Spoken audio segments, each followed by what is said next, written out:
Hello, very good morning to you. This is Kakaki Social. I'm Onoshiorena Obozeghie. Thank you so much for joining us.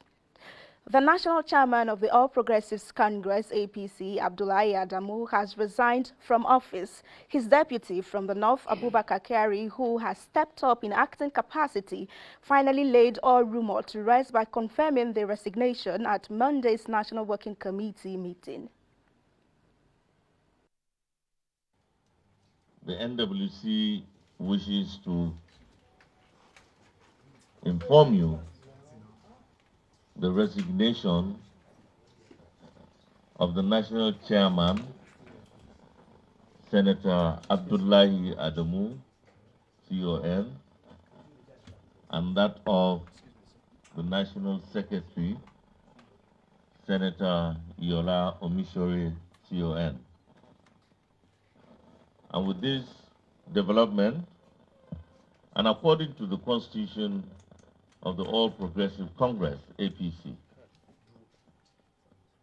it is now incumbent on my humble self, Senator Abubakar Kyari, as the Deputy National Chairman, North, to assume the office of the Acting National Chairman of the All Progressives Congress, APC.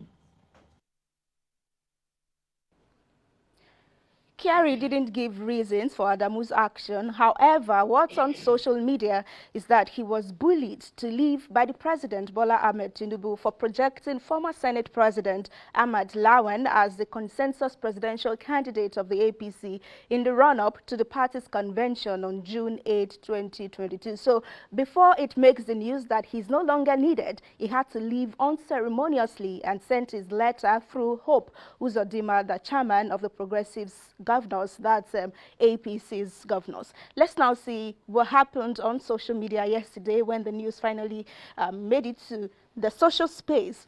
Senator Shehu Sani says from the moment he announced Lawan as the ruling party's consensus candidate and was left stranded by Buhari to the moment he was kept in the dark on the approved list of principal officers to the National Assembly, I knew that Adamu would thread the path of Adams. Ibrahim says ordinarily he ought to have resigned since how can a person who says nothing wrong in a northerner succeeding another northerner after 8 years be a chairman of a progressive party with that kind of mentality? For Shehu, he says he stood by Ahmad Lawan. Then Tinubu emerged. Though the party won, he has to lick his wounds. More reactions coming in from party jollof specialist, such a username though. He says this was what official PDP chairman should have done back then when the G5 governors were asking him to resign. Anyway, I'm happy it worked in Asiwaju's favor. And also reacting to that is Aliyu, who says they deny North Central legislative position because we have APC National Chairman. The chairman just resigned. So what's next? Every man for himself is asking. He needs to know.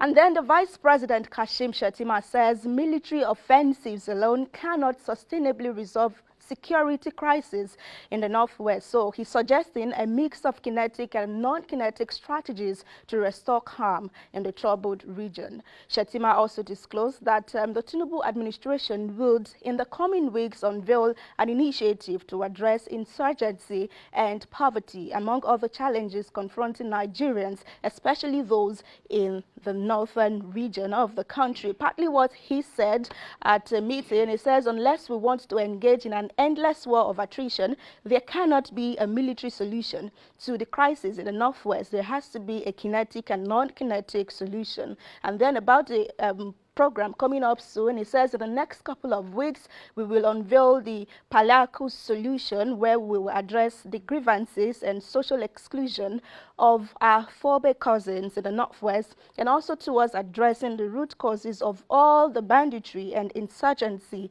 in the nation. The brand new czar says this man should allow the military do its job. We know we have one of the best military that ever existed on land. The Nigerian military is capable of ridding this country of terrorism, but for politics. Are we going to look into that? For David Adeola, he says, I'm not surprised this is coming from Shettima, trying to protect his brothers by all means. The North is the reason terrorism persists in the North.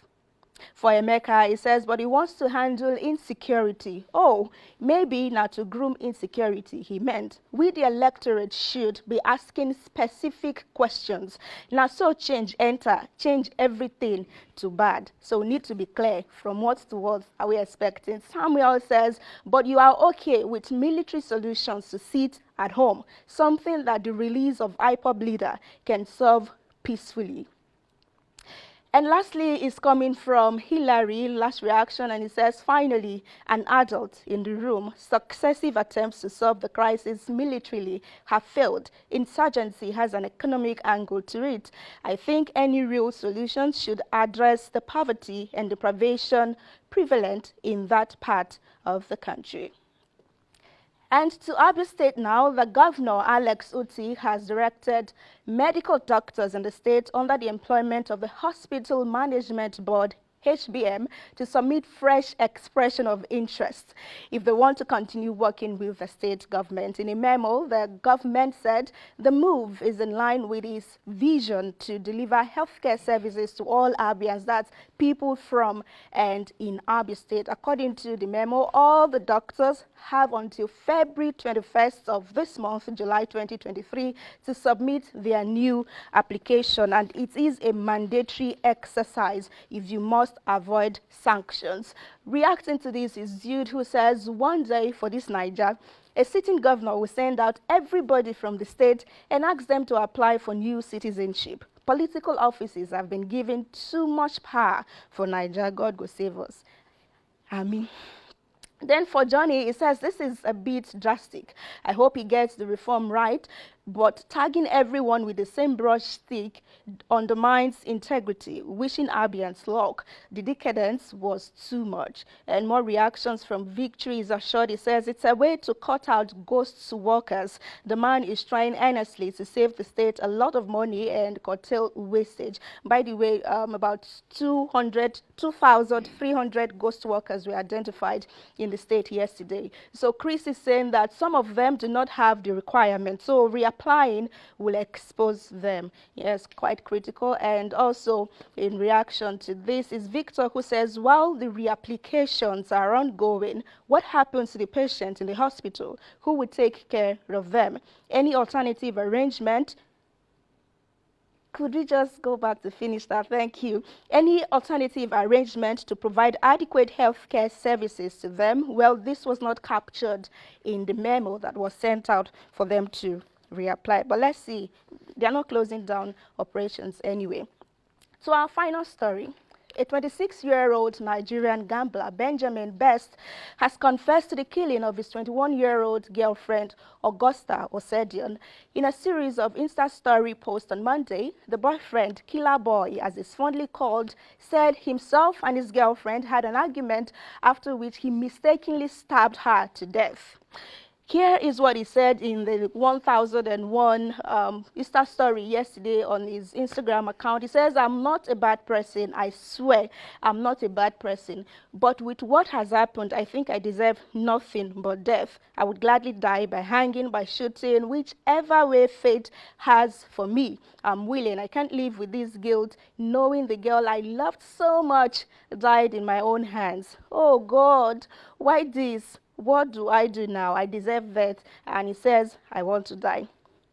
For the gram? Well, Osedion had been reported missing for several days before her mother, who launched the search for her, visited Killaboi's residence in Oral Estate, Ikota, Lagos State. Prior to that, she confirmed to the police that her daughter told her of an argument between herself and her killer boyfriend. She made efforts to reconcile them, but they were both out of reach on June 11. She could, however, reach her daughter's roommate, who then led the police to the Killaboi's residence, where she saw her daughter's lifeless body. And according to eyewitnesses, her corpse is mutilated, but he insists that no part of her is missing. Just to mention that when she was just, the Killaboi was just 23 years in 2020, he was arrested by the EFCC.